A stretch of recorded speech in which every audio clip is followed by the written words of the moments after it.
face à quasi 40 ans d'échec du mouvement ouvrier, il est plus que temps de se remettre en question.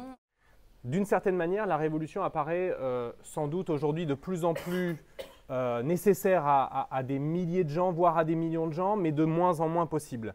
L'action des masses, par elle-même et pour elle-même, pourrait être victorieuse et changer leurs conditions d'existence en transformant radicalement les structures politiques, économiques et sociales. L'explosion des inégalités et l'appauvrissement de franges croissantes des populations en Europe, de la population des sociétés européennes, et y compris dans les principales puissances capitalistes européennes, hein, y compris en Allemagne, où la pauvreté s'accroît régulièrement depuis les lois Hartz IV du début des années 2000, les lois antisociales, mises en œuvre d'ailleurs par un parti social-démocrate, le SPD, y compris en France, hein, où il y a des poches de pauvreté absolument effroyables.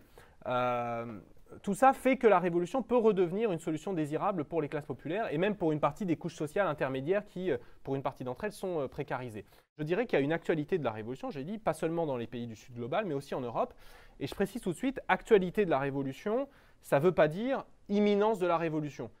Actualité de la révolution, ça signifie que nous vivons, je le disais, dans une période d'instabilité structurelle dans laquelle non seulement des révolutions, je pense, sont possibles, parce que les fondements de l'ordre établi sur le plan économique et politique sont fragiles, sont fragilisés, mais surtout une période dans laquelle des révolutions sont nécessaires, absolument nécessaires, si l'on souhaite pas seulement un changement radical de société, mais même tout simplement une amélioration réelle, sensible des conditions d'existence de la majorité de la population.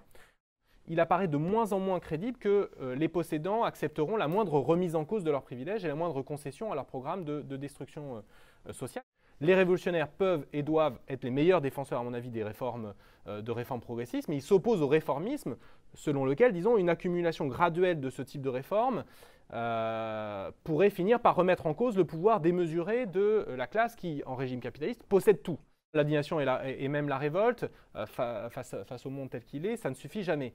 La voie révolutionnaire suppose, à mon avis, deux éléments supplémentaires, l'action et l'organisation. La stratégie réformiste, elle est obsédée par la conquête et l'exercice du pouvoir et elle en oublie généralement jusqu'à la nécessité même de la mobilisation des classes populaires. C'est l'écueil de Tsipras.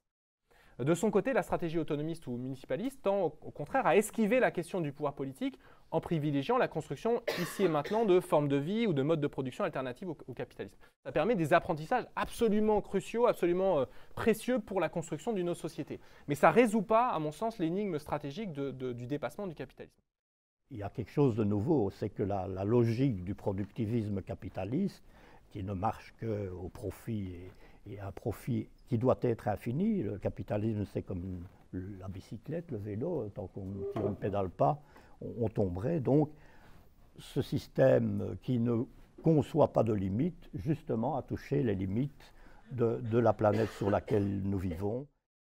C'est vrai que nous avons des imaginaires absolument colonisés par la logique capitaliste et certaines des valeurs que le capitalisme a imprégnées dans la société ont été largement reprises par les mouvements, partis de gauche traditionnels.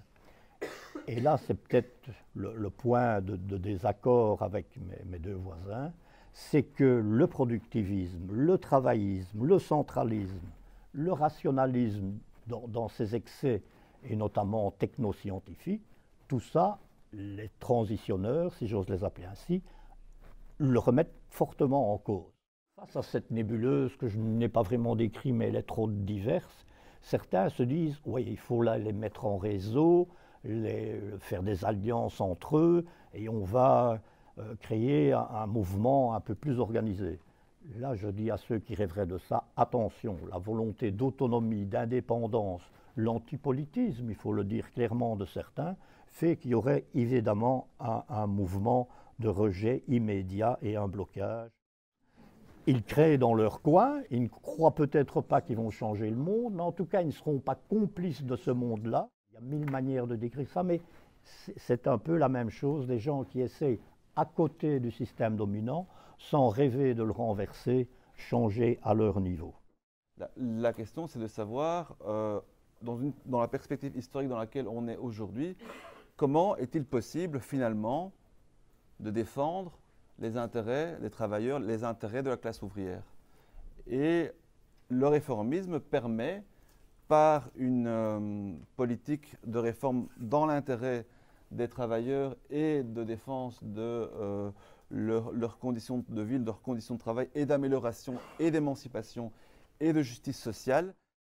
La révolution c'est peut-être différée, donc elle n'est pas, comment dirais-je, à bannir comme option, mais en tout cas, elle est manifestement différée. Elle était due à l'emprise de la culture hégémonique bourgeoise sur celle-ci, sur les organisations des travailleurs. À partir du moment où cette conscience de classe n'existe plus, il y a effectivement beaucoup de difficultés à s'organiser et à porter un projet de rupture avec le capitalisme, même pour ceux qui sont les exploités. On est sorti depuis longtemps d'une période qui a été la période du compromis social-démocrate, la période, l'âge d'or finalement du réformisme, qui était les 30 Glorieuses.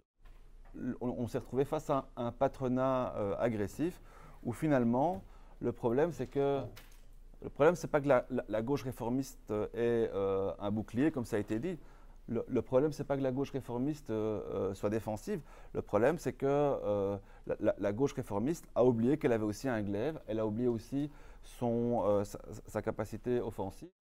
La gauche a sous-traité sa capacité à faire une politique économique de gauche à des flibustiers du patronat transnational, à des technocrates, aux tenants de l'ordolibéralisme allemand.